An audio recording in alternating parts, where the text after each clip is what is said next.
What's up, Tom Bogert? Okay, what is this kit? You got to tell us about it because it's straight fire. Yeah, this is Talisman made a little special Grateful Dead jersey. So they just took an old Asics template kit and stapled on some logos and stuff, and it's beautiful. And when I saw it, I was like, I need to buy this immediately. So I don't know, I have enough soccer jerseys. This one is unique, and it is special. I love it. Also, I want to give a shout out to the folks at Talisman in St. Paul, Minnesota, because they are lovely, lovely humans, and they curate some absolutely unbelievable stuff. So they made the Cooligans hat for me. Yeah. There you go. Awesome. Oh, no there you go. Legends. All right, Tom, we are in that sort of final push to the playoffs in the MLS season, and heading into this weekend, there are a few storylines and questions that you have and that you want to get answered this weekend. So can you start us off with your number 5 question heading into this weekend of MLS? Yeah, let's start with number 5, a simple one. Are LAFC back? LAFC won the U.S. Open Cup on Wednesday. That was their first win in about a month. They had been performing very poorly in the league since that they lost their Leagues Cup final to the Columbus Crew. Was that fixture congestion? Was that trying to get Olivier Giroud kind of integrated into the team? Or was it something else? Who knows? They win against SKC on Wednesday. They looked good doing it. Good, not great. And now they go against FC Cincinnati this weekend. It's going to be a difficult game. I saw plenty of videos of champagne in the locker room on Wednesday night. Let's see how they're feeling on Saturday. Cincinnati is a really, really good team, really difficult defensively. What is going to happen this weekend? If LAFC can go on a run, this is going to change the complexion of what we think about the playoffs when we're getting there. Because if they are at top form, it's them and it's the Galaxy as the favorites in the West. Yeah, 100%. It does feel like that winning the U.S. Open Cup final came at almost the perfect time for them, doesn't it, Tom? Yeah, and again, like that's one of the games where you can get right. Like they had like a pretty brutal fixture list again with all of the games every few days seemingly, and going through the Open Cup run while going through the Leagues Cup run as well. They played Seattle Sounders in the Leagues Cup semifinal either a few days before or after. They lost to Columbus in the Leagues Cup final. So it was a very busy time. There was a lot of big games, and they had a bit of a letdown over a month. But again, they looked pretty good on Wednesday night. Yep, they sure did. All right, question 4. What do you got for us? I've got the Philadelphia Union. Ooh. Can they take control of a playoff spot this weekend? Look, they are level on points with Toronto FC for the 8th and 9th spot in the Eastern Conference. They're 5 points below. Still in they're hanging on, man. They are white knuckling that spot. I think if Toronto get 3 more points, they might be in. But regardless, the reason I'm so focused on Philly is that I just think that they're the only good team in the mix in this area. Toronto, Philly, Montreal, Atlanta, Nashville, DC, Chicago, like. That's a lot of bad teams. The Philadelphia Union are the only team here that I think can actually, make a run would be too strong because I don't think anybody's beating the top 3 teams in the East. But they're the only teams where it'll be a fun game to tune into. It'll be a game where like, hey, man, like maybe if this happens and then that happens and then something else happens, there's a possibility. So the Philadelphia Union, they are, again, performing as one of the better teams in the league right now. A lot of their underlying numbers has them as one of the top 5 teams in the league. I don't think that they're quite that good, but they are definitely not as bad as 9th place in the Eastern Conference. So they play Atlanta United this weekend. If you're a serious playoff team, you win this game, and then you just kind of roll into the playoffs. That being said, the day that an 8th or a 9th team in either of the conferences goes on to win MLS Cup. Didn't Portland do that? Portland, but it was top 8th or 9th. I think it was like 6 or 7. Only 6 or 7 teams made it in, and they were one of those came on strong at the end of the season. Philly I know. I just want Inter Miami have 64 points on the season. Right now, the Philadelphia Union have 36. Wow. Toronto has 36. The discrepancy is ridiculous. Philly has the highest second XG in the league behind LA Galaxy. Tom, if Philly doesn't make the playoffs this season, do you expect to see some changes? Curtains. Will it be curtains? For Jim Curtin? No, I don't think so. Look, I think Jim Curtin is still one of the most respected and one of the best managers in the league this season. I don't know what you can do as a coach to make your team finish chances or make your goalkeeper perform well. Like, it's as simple. Like, the margins are really thin, particularly for the Union. I was speaking to folks and I was like, hey, is it really as simple as better finishing and you got Andre Blake back, so you had a really good goalkeeper instead of a really bad goalkeeper? And they're like, yeah, look, like we wanted to find a deeper reason as well, but sometimes it is that simple. Wow. Jeez Louise. Crazy. Playoffs are going to be mad. All right, number 3. What's your third question?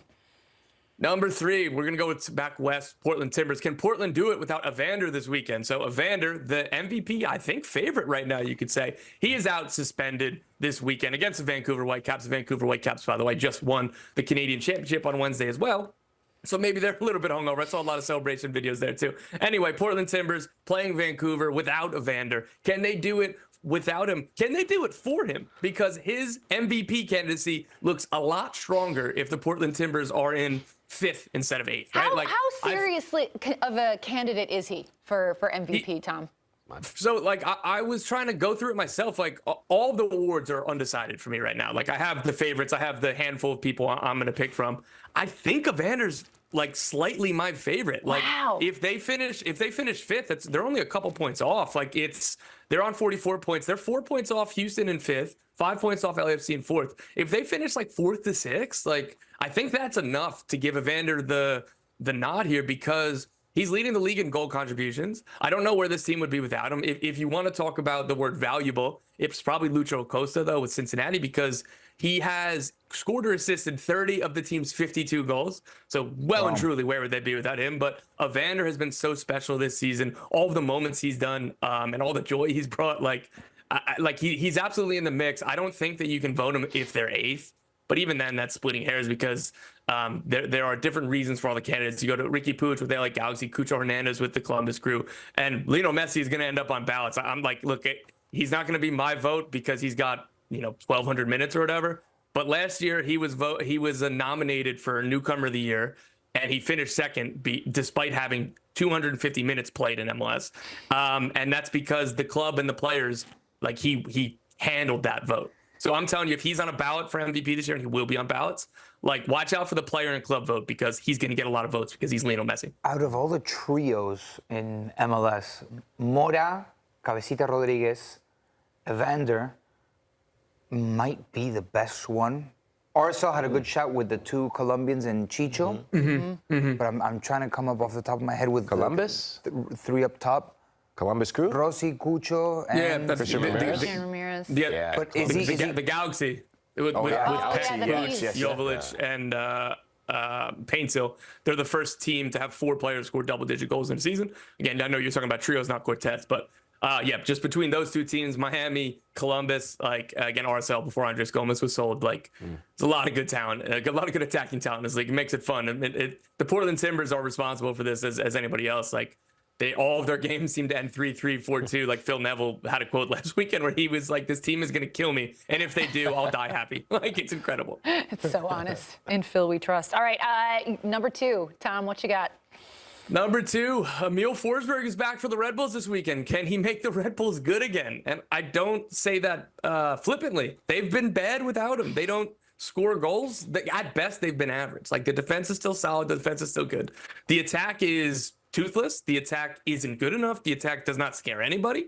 And this team went from 4th in the East, and you could have conversations in June about, hey, maybe this team's in the mix. Can they push for the top 3, or can they be the best of that next group? And then Forsberg has been injured mostly since the beginning of June.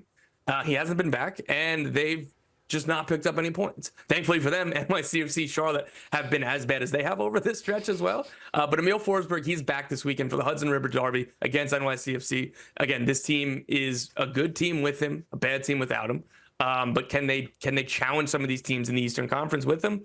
I'm not ready to rule it out because of how good the defense is, and again, how good he is on his day. But I think we're going to have to see it just because he's been gone for so long. I feel for Red Bull, this must be like your dad coming back. Yeah, 100%. But also, I feel slightly. I can't believe you just said it. He did. You went there. I meant because I grew up without a father. Wow. Wow. That's what I meant. I don't know what you guys are laughing at. Oh my God! You just really traumatized you. I wasn't expecting you to say that. When you got happy, I no. I grew up without a father. That's what I'm referencing. What are you guys laughing at? Wow! Okay, Tom, your number 1 question heading into this weekend of MLS. Number 1, can Inter Miami set the points record in a single season? If you asked me this a week and a half ago, I would have said absolutely yes. they've dropped points in the last 2 games, really frustrating games too, at Atlanta, at NYCFC. NYCFC was the last touch of the game. Essentially, James Sands tied the game, and they dropped 2 points. They need to win 3 of their last 4 games and either draw the other or win all 4. They're capable of it, but one of the games they play is at Columbus. I think Columbus are going to be pretty motivated to stop Inter Miami from getting the points record again, and it might not even matter because they're dropping points against teams they should be beating. And at this point, I don't think that they're going to do the points record. Like, I thought that they were going to take care of Atlanta and NYCFC. They didn't. And what has happened over the last week and a half shows all of the worries that you should have as an Inter Miami fan going into the playoffs. Like, they have such great talent. They do some great things, but they have so many gaps. They have so many frailties that they just didn't have. And it's not just kind of tactics or individuals defensively. Like, this is a team with Messi, Busquets, Alba, Suarez. Like, winning 1-0, winning 2-1, the last 15 minutes, they should have the ball 80% of that time, kill off the game, either get a second goal or just control the game and kill it out with possession. They didn't do that in either of the last 2 games. And against Columbus, against Cincy, whoever they play in the playoffs, like, these are going to be better teams than Atlanta United. These are going to be better teams than NYCFC, even though they're a playoff team, but I don't see them anywhere near Columbus and Cincy. So against these best teams, they're super vulnerable. So let's see if they can kind of lock it down. If they go win all 4 games to set the points record going into the playoffs, I might change this tune a little bit. But as of right now, there are signs of worries for the best teams in the league. Intriguing stuff. Tom Bogert, thank you so much for taking the time. Hey, congratulations. We hear you're just about to get married, and we won't see you for a while, but we wish you all the best. We're super excited for you, my friend.